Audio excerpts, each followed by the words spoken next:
All right, another interesting update on a story that we brought you before. This is very interesting. And so there's actually a lot of consternation in terms of the reporting. So we'll just bring it to you, very clearly. So let's go and recall. June 28th, Tucker Carlson delivers a monologue on his show in which he says he's been informed that he is being spied on by the Biden NSA.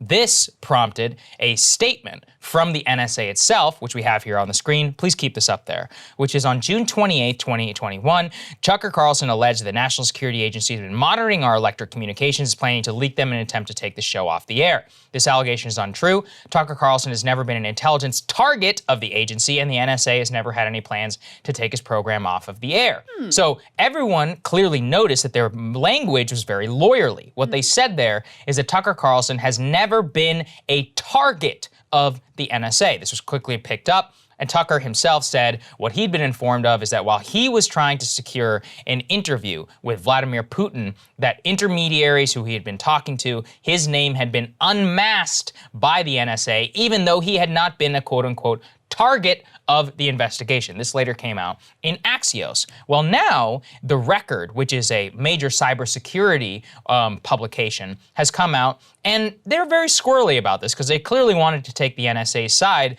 but they ended up actually proving Tucker's point. Let's put this up there. So this is from The Record, and again, this is a cybersecurity publication if you've never heard of it. They say, NSA review finds that Tucker Carlson's communications were not targeted. So once again, they are parroting what is happening there. But instead, they do confirm, actually, that an NSA review found that Tucker's communications were not just incidentally collected, but that Carlson was mentioned in the communications between third parties, and his name was subsequently revealed through unmasking, a process in which relevant government officials can request the identities of American citizens in intelligence reports to be divulged, provided there is an official reason. And so what that means is that Tucker, an American citizen who was being mentioned in communication, likely between two foreign nationals, targets of a NSA investigation. If we were to take the timeline of this, maybe the Kremlin, right? Talking to one of the representatives or whatever in Washington, and it would refer to them then as U.S. citizen 1 or individual 1 or whatever, journalist 1, etc. And then they went ahead and they unmasked that person's individual. And I think that goes to show how much of a cluster and how much fakery all of this is, which is that at the end of the day, his identity was unmasked by the NSA. His communications and then, now according to the NSA here, once again, had not been officially looked into. We'll see as to whether that remains to be seen because the review is only currently looking at the past into how his name actually came out, not whatever has come from that. It seems very clear, though, that the explicit accusation that his name had been unmasked by the NSA, as we had seen previously back in 2016 around Carter Page, and so much of that all of the abuse and all of the ability for the government in order to find out your identity, even if you're an American citizen, the infrastructure remains, and apparently you can target even the top cable news host in the country. And I think that should scare the hell out of you, regardless about how you feel about Tucker Carlson himself. You should also be deeply concerned that there seems to be zero curiosity about any of this from the rest of the media. Yeah, why is the cybersecurity guys reporting this? And they're like NSA stenographers, apparently. Yeah, this is like one of the only articles that was written about the top, again, whatever you think of a top cable news host in the country, having at least some information about him circulating within the NSA and his name being unmasked. That's of course the big question is who requested that unmasking and why? Because there's supposed to be protections in place for American citizens who are in exactly this circumstance where, usually what happens is there are sort of two types of ways that your data can be collected. One is you're actually a target. The second is this incidental data collection where someone you're communicating with is the target. And so you're protected through this masking process. Now, the NSA is saying this is in a third bucket where he wasn't in the incidental data collection. Again, this is what the NSA is saying, so keep that in mind. Right. But that the people who they were surveilling, they were talking about him.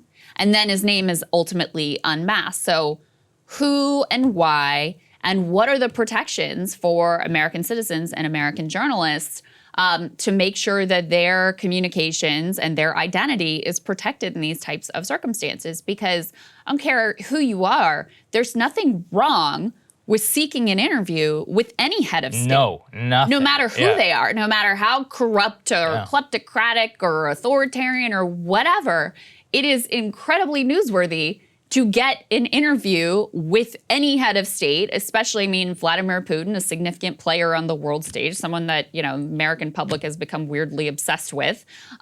So there's nothing wrong with doing that. You shouldn't be the target of the NSA for just reaching out to intermediaries and seeking that interview. The other thing that I'll say here that, you know, there should be a lot more outrage about is that initial NSA denial was such, it wasn't technically a lie, but boy, was it misleading. Yeah. Boy, was it misleading. Yes. Really trying to make it appear like, this is totally ridiculous and absolutely not, and there's nothing to see here, rather than being upfront from the beginning about exactly what was going on.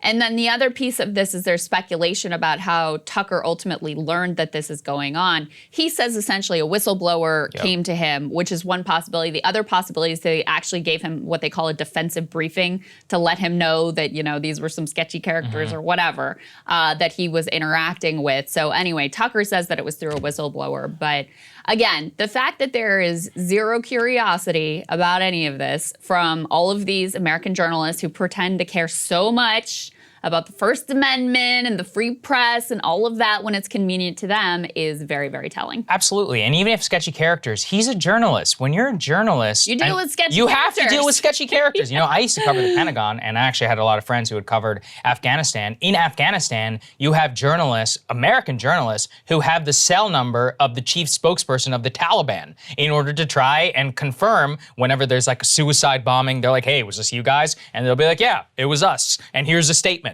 So that's what the definition of covering war is like, right? It's not just covering the good guys. I mean, is the FBI supposed to go to the journalists and be like, hey, just so you know, you're dealing with sketchy characters? Like, yeah, we know, dude. That's our whole job.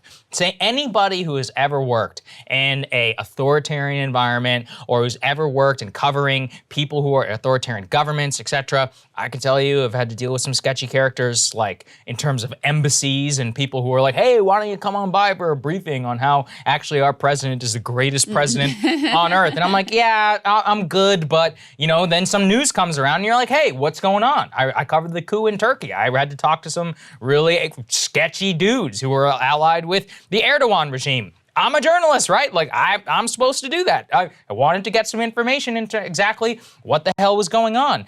This is what it comes down to. If the government is monitoring those communications and then unmasking your identity, that is still actually a violation because, get this, if the government knows that you're tracking a story with an authoritarian government, then maybe your story would be bad for American foreign policy. I mean, then are they gonna try and stop it? But even the mere fact that they're aware, are they gonna give, State Department officials, they're like, hey, just so you know, this is happening and he could say this and this is gonna impact, this is all a complete violation of the First Amendment whenever you look at it. So no matter what, and this is what I will underscore, no matter how you feel about Tucker, it doesn't matter. If this happened to Rachel Maddow, it would be equally outrageous. Yeah. If it happened to Chris Cuomo, although he's not, nearly as highly rated, it would also be outrageous for the, hundreds of thousands and dwindling number who do watch his program. No matter who it is, even if it's somebody who works at some, BS publication, which, is partisan, it doesn't matter. If you're unmasked by the NSA, that is a violation of the First Amendment and generally an attack on the press. And the media angle here is amazing. I know we covered the MSNBC last time, being like, this is ridiculous. Why is he talking to the Kremlin anyway? They interviewed Putin like a week before. NBC had just interviewed Putin. They just interviewed Putin. And great, good. It's a good thing. Let's hear what he has to say. Yeah, I do think the media piece is obviously important because, Tucker paints this in the most extreme, like the Biden administration is targeting and spying on me, right? Which is also, we don't know, we don't want to trust the NSA, but that's also not what appears to have happened, right? That he was the direct target of spying. But when the rest of the media all goes out and says, this is absurd. Right. Our amazing NSA would never do such a It's thing. like, no, they would and have. Then, yeah, I mean, then when there's something, at least, to what Tucker is saying, then his narrative is going to become a lot more dominant. If they were more honest about this, if they were more concerned about it, put aside their own like partisan loyalties, then maybe they'd start to rebuild a little bit of that trust. And maybe people would be able to have a more nuanced understanding of what actually happened and what it means, both in terms of journalism and in terms of privacy for the American citizens. I think but you're right. that seems unlikely to happen. Hey guys, thanks so much for watching. That's right. Just as a reminder, you can become a premium subscriber today. Watch the full show completely uncut, our reactions to each other's monologues. You get to listen to it. You get to ask us questions, all that good stuff. Link is right there in the description or at breakingpoints.com. Best of all, great way to say screw you to the mainstream media.